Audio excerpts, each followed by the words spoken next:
आप कृतार्थ स्वरूप हैं, केवल अपना अस्तित्व समर्पित कर दीजिए। अस्तित्व आप जोई जोई प्यारो करे सोई मोहि भावे, ये अस्तित्व समर्पण किए हुए महापुरुष का हृदय है।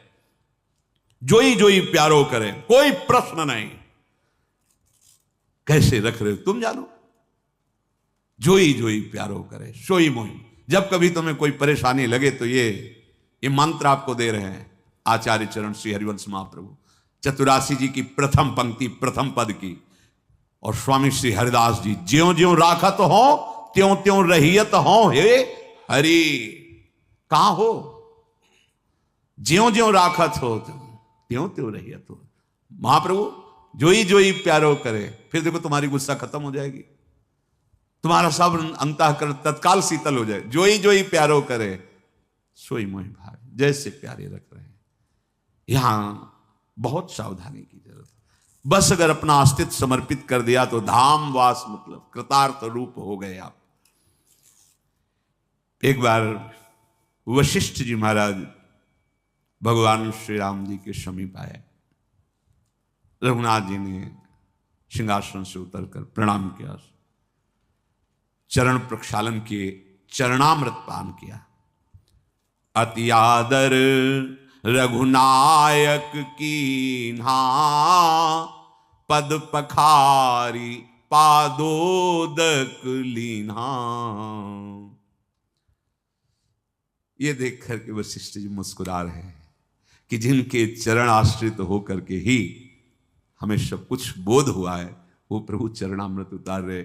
कैसी इनकी विचित्र लीला है, इन्हीं की कृपा से इनको जाना जा सकता है। हाथ जोड़ा वशिष्ठ जी ने और कहा, राम सुनहु मुनि कहा कर जोरी, कृपा सिंधु बिनती कछु मोरी। देखी देखी आचरण तुम्हारा, होत मोह मम हृदय अपारा। महिमा अमित वेद नहीं जाना, मैं के भांति कहूं भगवाना। हाथ जोड़कर कहा, हे कृपा सिंधु प्रभु, ये आपके आचरण देखकर, चरित्र देखकर के मेरे हृदय में कई बार ऐसा हो जाता है। मोह माने होता भ्रम, कई बार भ्रम हो जाता है। आखिर लोगों की चूड़ामणि परम तत्व, अब वो चरणामृत ले रहे हैं, पान कर रहे हैं, वही कह रहे, देख देख आचरण तुम्हारा, होत मोह मम हृदय पा। कई बार परम तत्व सच्चिदानंद प्रभु, जहां वेद नेति नेति कह रहा है कि मैं आपकी था नहीं पा सकता, उन प्रभु को मैं कैसे। वशिष्ठ जी कह रहे हैं, उपरोहित्य कर्म अति मंदा, वेद पुराण सुमृति कर निंदा। अब यहां विचारणीय विषय है।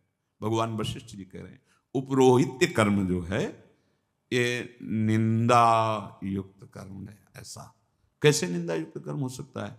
ब्राह्मण के लिए तो शास्त्र में आज्ञा की गई, अध्ययन करना, अध्ययन कराना, दान लेना, दान देना, यज्ञ करना, यज्ञ कराना, ये षटकर्म ब्राह्मण के हैं।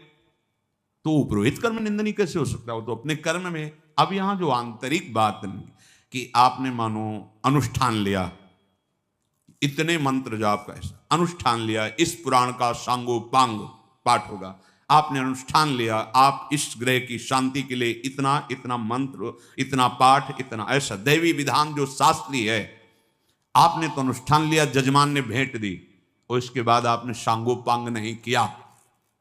सांगोपांग अगर कर लिया तो फिर निंदनीय नहीं रहेगा, आपकी हानि नहीं हो सकती है।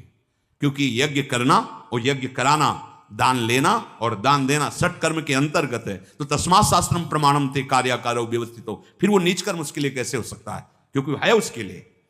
अब जो उसमें बाधा हो जाती है वो ये हो जाती है कि मृत्युंजय जाप कराना है, हाँ हाँ हो जाएगा, दक्षिणा बोलिए इतनी, इतना ये इतना है, हाँ दिया, बैठ गए माला में, लेकिन एकाग्रता पूर्वक जितना संकल्प किया उतना जाप नहीं किया।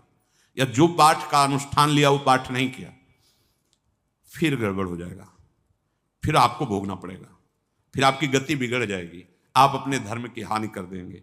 और प्रायः चूक होने की बड़ी संभावना रहती, क्योंकि जजमान को पता नहीं होता, सामने वाले को पता नहीं होता। उसने तो आपकी आज्ञा के अनुसार यहां फूल चढ़ाओ तो वहीं चढ़ा देगा, यहां चावल चढ़ाओ, इतनी दक्षिणा, ऐसा हो गया। अब आपकी जिम्मेवारी है जो अनुष्ठान लिया है, अब आप उसमें जितना धोखा करेंगे, पूर्ण नहीं करेंगे, वो आपका विषय रहेगा, आपको भोगना पड़ेगा। प्रायः चूक हो ही जाती है।